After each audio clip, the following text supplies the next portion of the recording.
So today nga guys, pumunta kami sa Mine Museum. Narito anak-anak ko to, kay Sir Jervin. So, since birthday niya naman, ay November 22, so dito na kami nag-celebrate ng birthday niya dahil ito yung gusto niyang puntahan. Ayun na, ayun sa akin. Ayun na siya kayo. Ayun nga.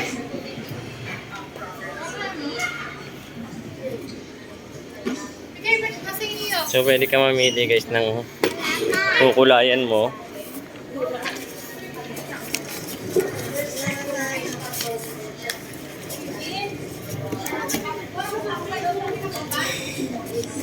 So, after magkulay guys.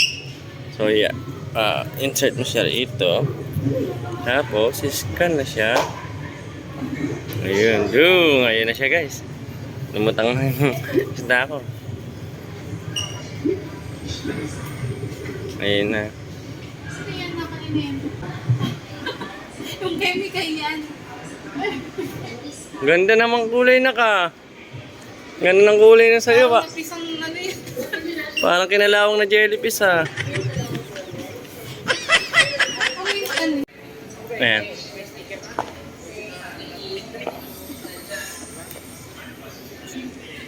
Ayan, ayan. Kunin mo yung plate. Kunin mo isang plate doon na kahoy. Ay, yung kahoy sa ilalim. Yan nasa ilalim. Yan, kunin mo yan. Tapos patong mo dyan sa ibabaw. Yan. So, nakakatuwa dito guys, kada ipapatong mo yan, plate, magbabago yung display sa ibabaw depende kung ano yung nakadesign doon sa plate. Tapos nandun na yung mga detalye kung anong klaseng sea animals yung nakadesign dun sa mismo plate. So, detalyado na yan, babasahin lang yung nandun sa mismo monitor natin guys, babasahin yan yan.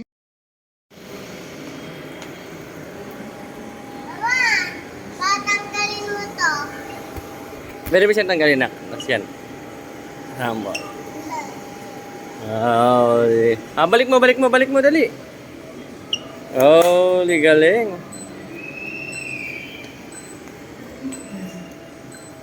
Oh, dali, balik mo. Oh.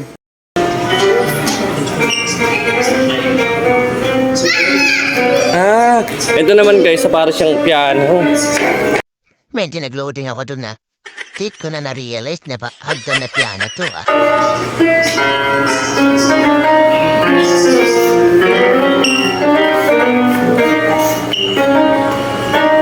Oh, pag na-sense ng laser guys yung paa mo, play siya ng parang piano.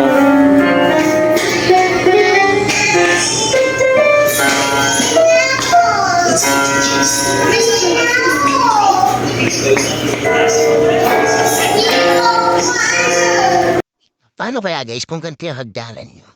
Tapos magkaawit kayo mag-asawa. Tapos palapit siya ng palapit sa'yo, may ganyang tunog. Nakakatakot ang dating.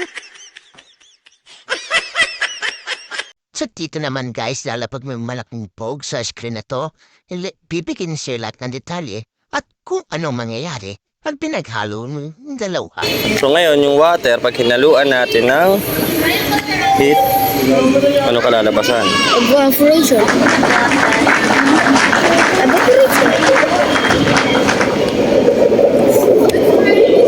Ay yung mangyayari. Nakatali naman yung buko, walang tatayo dyan. Ay, meron pa din. Ano mo yan mo?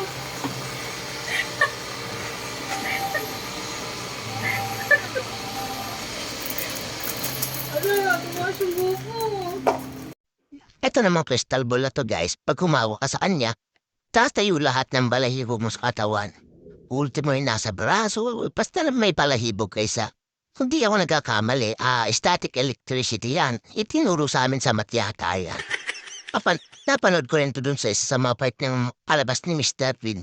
So, kay Mr. Bean nga lang, walang tumayo na balahibo o walang buhok na tumayo sa kanya. Shadow box. Hindi sinasabi ko pa. Ang gakat. Naiiwan.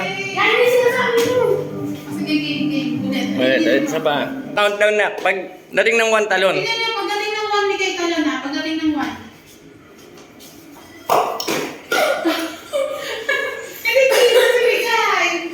Kaya hindi kita ano yun. Ulit na kasi.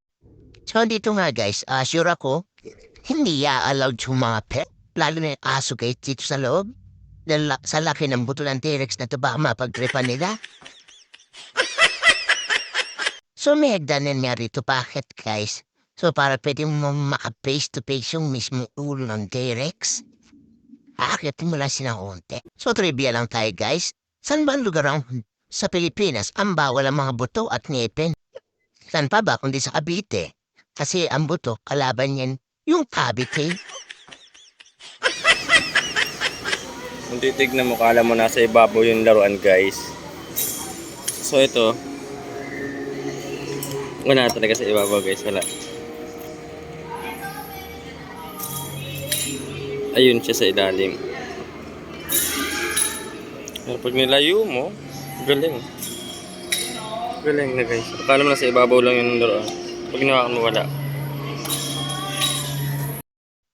Marami pa rin iba't ibang klase makikita guys tungkol sa science. So dito matidiscover niyo lahat at may experience nyo.